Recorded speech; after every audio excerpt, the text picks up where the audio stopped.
Bonsoir. Merci à vous tous d'être ici, d'être venus nous.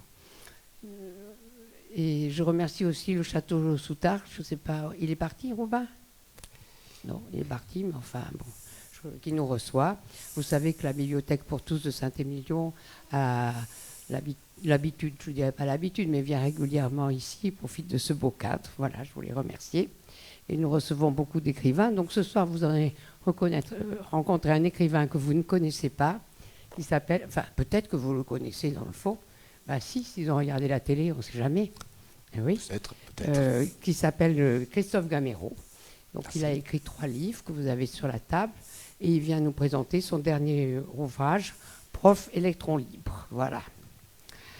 Dans ce petit ouvrage de 70 pages, vous voyez, ça se lira vite, mais c'est très intéressant, Christophe Gamero retrace son parcours professionnel et atypique, qui bien malgré lui l'a amené à être professeur d'histoire-géographie à l'âge de 40 ans. Et maintenant, il est professeur d'histoire-géographie au lycée viticole de Libourne-Montagne. C'est ça. Il vous a fallu du temps pour y arriver. Oui. Alors, Prof électron libre, c'est un tout petit livre, mais c'est plein d'humour, d'émotion et d'une certaine tendresse. C'est une vie de professeur pas tout à fait comme les autres, effectivement, parce que Christophe n'a pas eu une vie tout à fait comme tout le monde. Il a commencé dans le média et le spectacle. Il a commencé son premier job, si j'ose dire, au Club Med, en Corse. Voilà. Alors, je ne vous raconterai pas tout, parce qu'il y en a beaucoup. Après, il a été sur France 3, et il a été travaillé avec Julien Courbet, entre autres. Et il est animateur sur France Bleu Gironde. Il s'implique aussi dans tous les médias. C'est pour ça qu'il y a ce monsieur et la télévision qui nous regarde. Là, il y a un truc au milieu. Et donc, vous êtes filmé. Et on est peut-être écouté ou regardé plus directement sur Aquitélé. Et merci à Monsieur de Vilaine, le patron de ce magnifique château Soutard que j'avais interviewé il y a maintenant quelques mois. Il y avait eu une exposition Toulouse-Lautrec, vous l'avez peut-être vu, au musée des Beaux-Arts à Libourne. Et par le plus grand des hasards, on m'a contacté pour faire les interviews de tous ceux qui étaient invités ici au château Soutard. Alors c'est comme ça que j'ai rencontré Monsieur de Vilaine et c'est ainsi qu'il m'a dit que Geneviève Guerre invitait quelques auteurs. J'ai toujours considéré que le métier de prof, c'est d'abord, bien évidemment, bien sûr c'est du contenu, mais c'est aussi la façon dont vous le dites. Quand vous êtes prof d'histoire-géographie, vous n'avez pas le droit d'être mauvais. Vous avez une obligation d'intéresser les élèves. Vous faites une matière qui est tellement extraordinaire que vous devez raconter des anecdotes et que je ne m'en prive pas à longueur de cours. Alors bien évidemment, j'écris depuis très peu de temps. Je vous présente rapidement ce que j'ai écrit, dans l'ordre chronologique où je l'ai fait. Je crois qu'il y a quelques médecins dans l'assistance. Est-ce que c'est le cas ? Oui, alors, je pense qu'il n'aurait pas forcément aimé ce livre, Faites d'humour, pas la guerre. Quand Emmanuel Macron nous a parlé de son combat contre la Covid, moi j'ai pris exactement le contre-pied de ce qu'il nous disait. J'ai préféré me gausser de situations parce qu'elles me semblaient tellement caricaturales à l'image de ceux qui téléphonaient aux flics pour dénoncer ceux qui sortaient trop longtemps, que je me suis dit non, c'est pas possible. Je veux bien effectivement qu'il y ait une pandémie, je comprends tout à fait qu'on prenne des mesures tout à fait quelque part liberticide, mais là je crois qu'on en faisait un petit peu beaucoup. Et tout de suite j'ai écrit cet ouvrage basé sur l'humour, parce que faites l'humour pas la guerre, vous savez c'était un slogan de 1968, je l'ai repris à mon compte pour raconter un petit peu ces 3 semaines de confinement à ma façon. Ça a été mon premier bouquin, sorti officiellement en 2020, mais il y en avait un autre qui était dans les bas, comme on dit en termes de musique, c'était celui-ci, qui a été préfacé par Monsieur Rousset, que je connaissais, le président, bien sûr, vous le savez, du Conseil régional d'Aquitaine, Passion et rencontres girondines, toute l'année 2019, et j'ai eu le nez fin, je suis parti à la rencontre de personnalités de notre département. Alors, je vais vous citer quelques noms que vous connaissez, Marc Vanov, qui est par exemple le patron des 150 bistrots régents. Voilà un homme exemplaire qui s'est arrêté en 5e, rendez-vous compte, et qui est aujourd'hui à la tête d'un petit empire, d'un des principaux groupes de restauration français. Pas d'études, un homme du terrain, comme je les aime. Eh bien cet homme-là, Marc Vanov, je suis parti à sa rencontre, je ne le connaissais pas, je le connais beaucoup mieux maintenant. Il y a plein de gens, Anne-Marie Cocula, par exemple, que vous connaissez, tout le monde la connaît, c'est une vraie personnalité, je crois qu'elle est venue ici, me semble-t-il.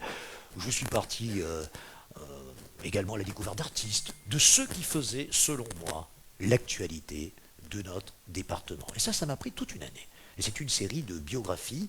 Et ce livre est sorti finalement après l'autre. Celui-là, c'était au mois d'avril 2020, et celui-ci, c'était au mois de novembre 2020. Toujours la difficulté, lorsqu'on est un auteur, de trouver, vous vous en doutez, un éditeur. Parce que ça, c'est la guerre. Hein. C'est bien joli d'écrire, mais si vous êtes publié par personne, finalement, ça n'a pas d'intérêt. Et j'aurais aimé, surtout pour ce livre-là, avoir évidemment la primeur d'un éditeur régional. Je m'étais tourné vers les éditions Sud-Ouest, malheureusement ça n'a pas fonctionné. Et donc le livre dont je vais vous parler aujourd'hui, c'est Prof électron libre. Voilà. Prof électron libre. Aux éditions Vérone, bien sûr. J'ai fait plusieurs interviews pour ce livre. Il y en a une qui m'avait particulièrement comment dire, alerté, c'était celle de Danielle Lacoste qui travaille sur une radio qui s'appelle RCF, Radio Chrétien de France. Elle a commencé cette interview en me disant « Monsieur Gaméron, le titre de votre livre est un cri, prof électron libre. Je suis prof électron libre et je le revendique. Est-ce qu'un prof est normalement un électron libre? Non. C'est justement pour cela que j'ai voulu écrire ce bouquin.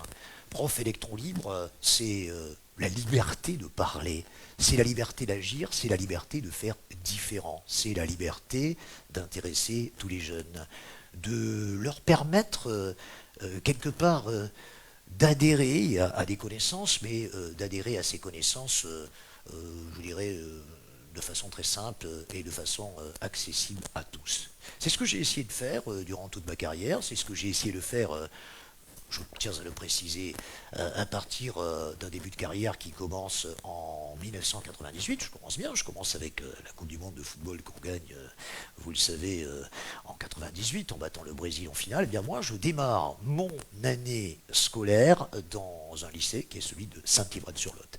Je tiens à le préciser, j'ai peut-être eu cette liberté de ton, cette liberté de geste et cette liberté tout court parce que tout simplement c'était l'enseignement agricole qui m'avait choisi. J'arrive dans l'enseignement avec toute une expérience en amont, une expérience de communication qui est très très très importante. Je dis dans ce bouquin, et je le pense sincèrement, que les professeurs avant de l'être devraient faire un autre métier. La particularité des enseignants, vous le savez sans doute, on est tous passés par l'école, c'est qu'ils n'ont jamais quitté l'école.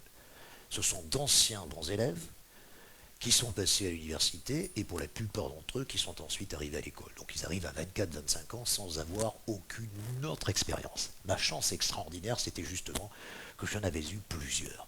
J'ai commencé dans le tourisme avec, vous la connaissez sans doute, une agence qui s'appelait Citram Tourisme. J'ai fait beaucoup de voyages avec des personnes du troisième âge et donc connu ce type de public alors que j'avais à peine 23-24 ans. C'était un jeune qui parlait à des personnes âgées. Et j'ai eu une relation extraordinaire. Ensuite, j'ai aussi évidemment continué à faire du tourisme au Club Med. Parce qu'au Club Med, contrairement à ce que vous pourriez croire, je n'étais pas sur une scène, je ne faisais pas Agadou, Poussadag ou le café. J'étais dans les bus et je faisais des circuits. Ça a été le cas en Corse, ma première destination.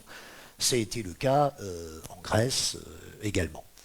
Le métier de prof est arrivé donc bien tardivement, à 40 ans. Je suis arrivé nanti de cette expérience et de cette volonté de faire différent. Ça m'a été possible parce que finalement les chefs d'établissement que j'ai rencontrés m'ont laissé faire. Ça faisait à peine quelques mois que j'étais au lycée de Saint-Yverdon-sur-Lot que par exemple on me proposait d'adhérer à la coopération internationale. Et j'ai pu faire des voyages qui m'ont beaucoup apporté. La relation avec les jeunes a toujours été tout à fait extraordinaire. Comme je dis dans ce bouquin, je crois que on ne fait jamais un aussi bon cours que si au préalable on a pris un café avec les élèves au foyer.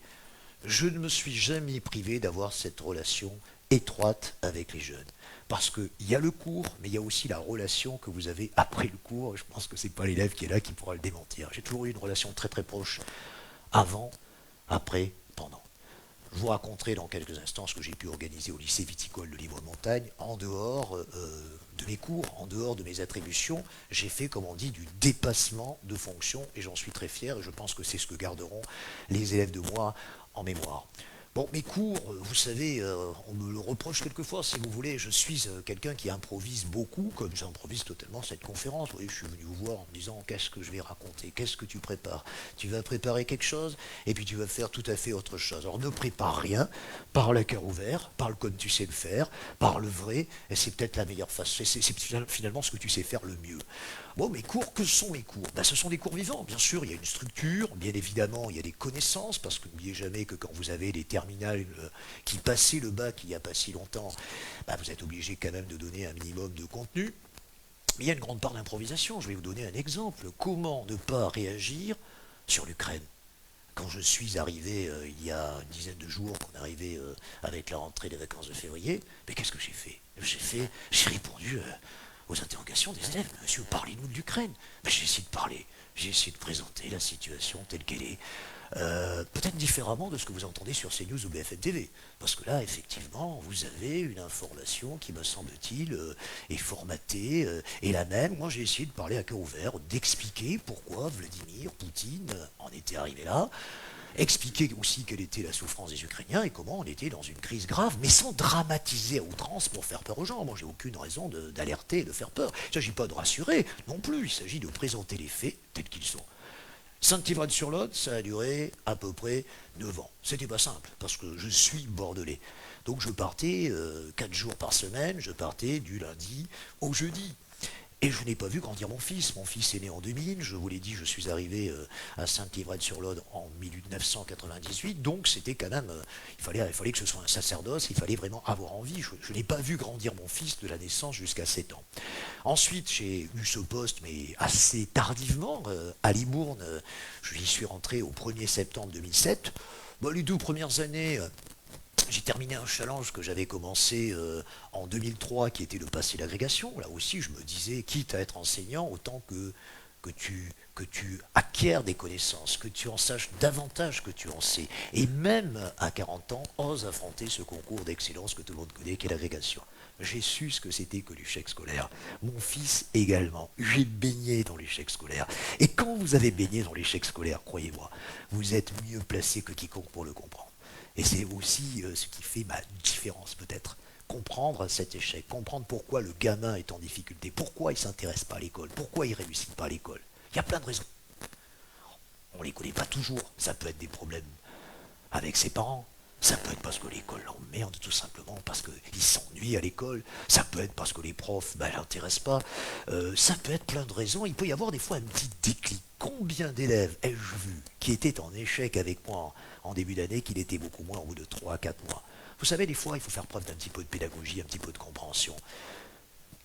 Est-ce que c'est de la démagogie que de temps en temps que de mettre un 12 ou un 13 à un élève qui vaut un 10? Ben moi, je considère que non. C'est simplement lui permettre quelque part de se dire ben, je suis pas si mauvais que ça. Voilà.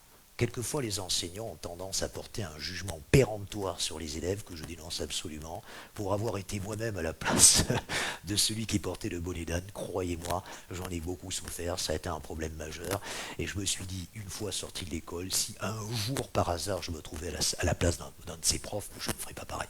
Autrefois, vous aviez un examen, c'était le bac, et je le préférais tellement. Vous savez, je dénonce cette réforme Blanquer, parce que, si vous voulez, je n'ai rien contre le ministre en lui-même. Le ministre a essayé de faire ce qu'il a pu. C'est pas facile de réformer l'école. Mais je crois qu'il fallait absolument laisser un examen. Vous savez, un examen vous permet quelque part de savoir ce que vous valez. Vous êtes dans une compétition. Vous êtes dans une compétition par rapport à vous-même. Vous êtes dans une compétition par rapport aux autres. Et alors? Est-ce que c'est pas la vie, c'est la compétition? La compétition, on l'a toute sa vie. Il faut mettre les jeunes dans la situation qui est celle qu'ils rencontreront lorsqu'ils seront à l'âge adulte. Et je crois qu'on ne le fait pas assez. On veut super protéger. On veut nous protéger tout le temps. On nous a protégés avec la Covid, on nous protège avec Poutine, on nous protège à l'école. Mais l'hyperprotection a ses limites. Il faut à un moment donné que l'école permette aussi aux jeunes de découvrir la réalité de la vie. Nous avons des enseignants qui sont, selon moi, trop calibrés. Quelle que soit leur qualité, ils ne répondent plus tout à fait, si vous voulez, au profil des jeunes tels que nous les avons, qui sont des jeunes moins obéissants, qui sont des jeunes moins formatés, qui sont des jeunes qui sont, vous le savez, dans l'instantané, les réseaux sociaux. On ne peut pas faire autrement que de se dire que les jeunes d'aujourd'hui ne ressemblent pas aux jeunes que vous avez été hier. Et il faut aussi les enseignants qui changent eux aussi. On n'a pas le choix d'évoluer avec ces jeunes, et il faudrait bien sûr que déjà le profil des enseignants change, ça ne se fera pas du jour au lendemain, évidemment, hein, ça se fera on va dire dans les 7-8 ans qui viennent.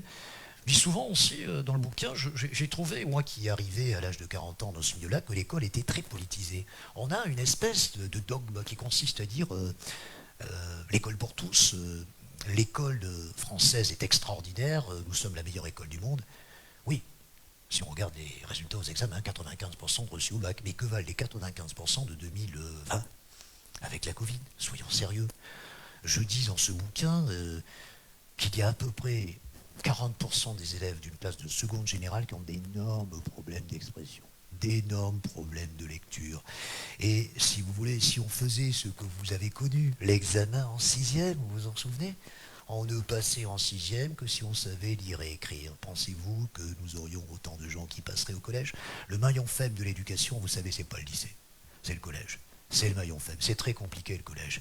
Moi j'ai des conditions d'enseignement, j'en profite pour le dire à Karine, qui sont tout à fait extraordinaires dans cet établissement. Nous sommes un petit lycée, nous avons globalement 30 enseignants, nous avons des classes, rendez-vous compte, en première générale et en terminale générale, qui feraient balayer d'envie tous les profs. J'ai 14 élèves en première générale, j'ai 14 élèves en terminale générale. Donc on a des conditions extraordinaires. Mais ces conditions-là, bien sûr, mes collègues ne les ont pas. On a affaire aujourd'hui à des classes de 33 à 34 élèves à l'éducation nationale, avec des niveaux qui sont extrêmement disparates et avec presque une mission pour les enseignants. Vous savez, la mission, c'est de faire passer les jeunes, quoi, de leur donner le bac. Il faut vous le dire. C'est peut-être un peu galvaudé ce que je dis, je ne sais pas si c'est un peu exagéré, mais on a tendance, quelque part, à vouloir, quelque part, donner ce bac un petit peu à tout le monde. Je crois qu'il faut rétablir un vrai examen. Un vrai examen. Mais écoutez, d'abord, on oublie le dogme. 80% d'une génération qui a le bac. Pour moi, c'est une bêtise. On l'oublie. On le bac, ceux qui méritent d'avoir le bac. C'est tout. C'est simple. On a le bac si on le mérite. Et si on l'a pas, et si on ne le mérite pas, on le repasse. C'est pas un problème. Le redoublement n'est pas un problème. On ne peut plus faire redoubler des élèves. On ne peut plus mettre de zéro. Nous avons une discussion. Karine sourit parce que nous avons eu une discussion extraordinaire l'autre jour dans notre amphithéâtre. Un élève qui triche, rendez-vous compte, on ne peut pas lui mettre zéro aujourd'hui. Vous le croyez ça? Ou si on lui met zéro, il faut tellement justifier ce zéro que ça en devient scandaleux. Mais il faut quand même réagir. Il faut quand même, à un moment donné, dire à un élève, tu as ce que tu mérites. Tu as triché, tu as pris le risque de tricher, tu as été pris par la patrouille. Eh bien voilà, il faut une sanction.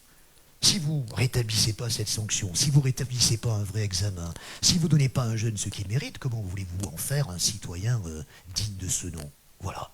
Écrire ce livre, quelque part, c'est dénoncer des choses qui sont dérangeantes. Évidemment, les syndicats... je suis syndiqué, je tiens à le préciser. Je suis plutôt un homme de gauche. Je tiens à le préciser aussi, je ne suis pas un réactionnaire. Contrairement à ce que vous pourriez croire au travers de mes propos, je suis un humaniste aussi. Je suis pour que l'on ait ce que l'on mérite. Est-ce que le fait de dire cela, c'est infamant pour un enseignant? Je suis pour que l'on ait ce que l'on mérite, que ce soit quand on est jeune ou quand on est vieux, peu importe. On a ce qu'on mérite. On fait des efforts, on réussit. On ne fait pas d'efforts, on ne réussit pas. On recommence. On a du mal à faire des efforts quand on a 18-20. Vous avez des chiffres qui parlent quand même. Vous avez 1 million de gamins qui sont à la ramasse actuellement. 1 million de gamins qui sont sortis de l'école sans diplôme. Qu'est-ce qu'on fait de cela? On en fait quoi? Ils font quoi? Ils pointent au chômage, ils pointent à Pôle emploi. Qu'est-ce qu'on en fait? Évidemment, c'est les mêmes qui vont faire des trafics, on le sait très bien, c'est les mêmes qui vont vivre d'expédients, parce qu'il faut bien vivre. Mais si vous voulez intégrer les jeunes, commencez déjà à les intégrer par l'école. Non, ça me semble évident. Et il faut que l'école s'adapte à ces gamins. Il faut que les gamins s'adaptent à l'école, mais il faut aussi que les gamins, que l'école fasse ceci. Moi, je ne suis pas forcément pour un modèle unique. Je vous dis, par exemple, le collège unique, je ne suis pas favorable au collège unique. Moi, je me souviens, j'ai 63 ans, je vais sur mes 64 maintenant. Il y avait, alors je n'ai pas connu l'examen en 6e, mais il y avait 2 6e. Vous aviez la 6e normale et vous aviez la 6e de transition.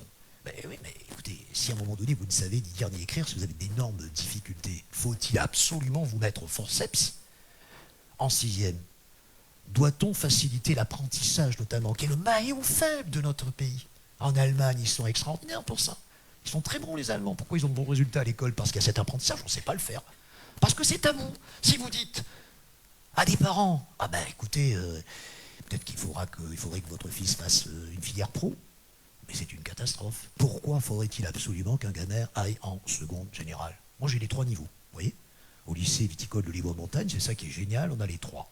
Je n'ai pas le même comportement, j'aime autant vous le dire, selon les élèves. Hein.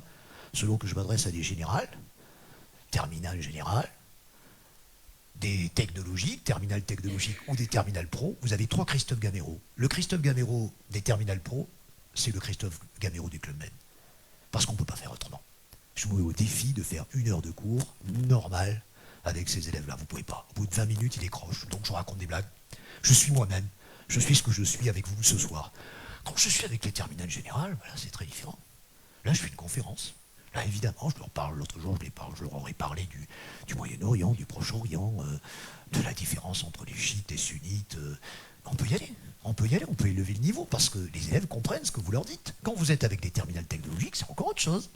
C'est pas le même comportement, mais on arrive à travailler. Mais il faut adapter son comportement. L'enseignant n'a pas d'autre choix que de s'adapter. On ne peut pas faire le même cours, vous vous en doutez bien, à des terminales pro qui vont décrocher au bout de 20 minutes et à des terminales générales qui ont une capacité, si vous voulez, quelque part de concentration qui est très faible, quoi, qui est plus importante chez les terminales générales que chez les terminales pro. Tout ce que j'ai raconté dans ce bouquin